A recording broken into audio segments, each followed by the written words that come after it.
చూడండి ఈ ఎడారిలో ఈ మేకల కాడ ఈ గొర్రెల కాడ వీటి కాడ ఈ కుక్కలకి మేత అన్నీ నేనే వేసుకుంటాను సార్. ఒకడు నా భార్య చెప్పిన ఎడారిలో వేసేయినారు. చూడండి చుట్టూ ఒక చెట్టు లేదు, చేమ లేదు, ఏమీ లేదు. నాకు బతకాలని లేదు సార్, నాకు ఈడు ఉండాలని లేదు. నేను ఎంత చెప్పినా మా భార్య కూడా వినిపించుకోవట్లేదు. ఎవరు చెప్పినా కూడా నా మాట నమ్మడం లేదు. ఆ పావురాలకి ఈ కుక్కలకి అన్నిటికీ మేత మంచి చెడ్డ అన్నీ చూడాలి. ఒక్కొక్క రోజు వాళ్ళు వచ్చినారంటే నైట్ 3 అయినా నిద్ర ఉండదు, 4 అయినా నిద్ర ఉండదు సార్. కోళ్ళకి ఇక్కడ బాతులకి ఇట్లా కోళ్ళకి అన్నిటికీ మేత చూసుకోవాలి. చెట్లు వచ్చేసి 2 కిలోమీటర్లు ఉన్నాయి సార్. ఆవిడికి నీళ్ళు ఎత్తుకుపోయి పోయాలా, క్యాన్లతో నీళ్లు మోసుకొని పోవాలా.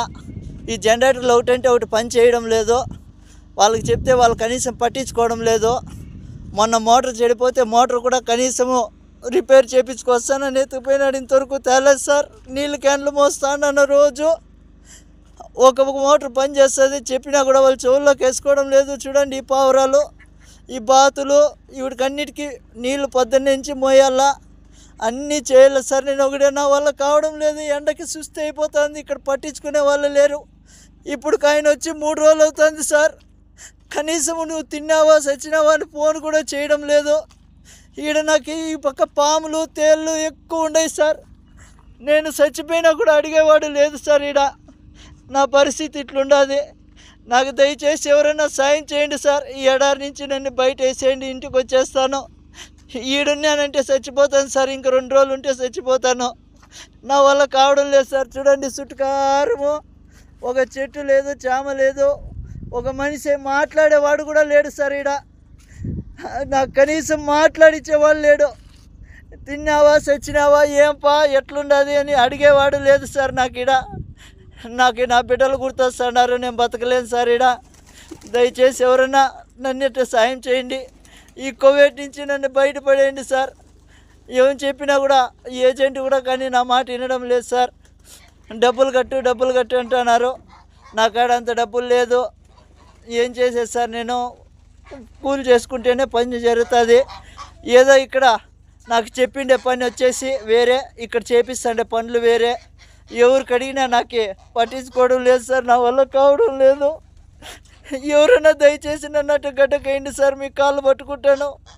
లేదంటే ఇంకొక రోజు 2 రోజులు చూసి నేను ఆత్మహత్య చేసుకోవాల్సిందే సార్. నా వల్ల కావడం లేదు. మీకు ఎవరికన్నా కానీ దయ ఉంటే నా పైన కొద్దిగా దయ చూపించండి. ఎందుకంటే ఇంటికి వచ్చి కూలో నాలో చేసుకునైనా బతుకుతా, కానీ ఇక్కడికైతే బతకలేను. నా వల్ల కావడం లేదు సార్. 10 నుంచి సాయంత్రం దాకా ఒకటే పని ఉంటుంది. నా వల్ల కావడం లేదు. కనీసం ఇక్కడ మాట్లాడిచ్చేవాడు కూడా లేడు సార్. నా కర్మ వద్దు. ఇక్కడ నేను ఎంత బాధపడతానంటే అంత బాధపడతాను. మా భార్యకి ఫోన్ చేసి చెప్తే నాకా డబ్బు లేదబ్బా, నేనేం చేసేది, నేను ఎక్కడి నుంచి తీసుకురావాలి అందంటుంది. ఇంకా నేను ఇక్కడ బతకలేను సార్. నా వల్ల కావడం లేదు. దయచేసి నాకు మీద ఎవరైనా దయ చూపించండి సార్. చూడండి ఇక్కడ ఇసుక తుఫాను వస్తుంది సార్.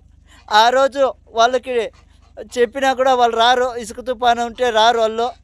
ఈడ మేత వేయాలా, నీళ్ళు పెట్టాలా. మనిషి చచ్చిపోయినా వాళ్ళకి బాధ లేదు.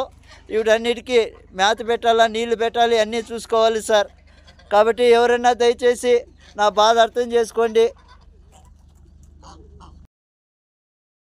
MFSN ఛానల్కు లైక్ చేయండి, షేర్ చేయండి, సబ్స్క్రైబ్ చేయండి.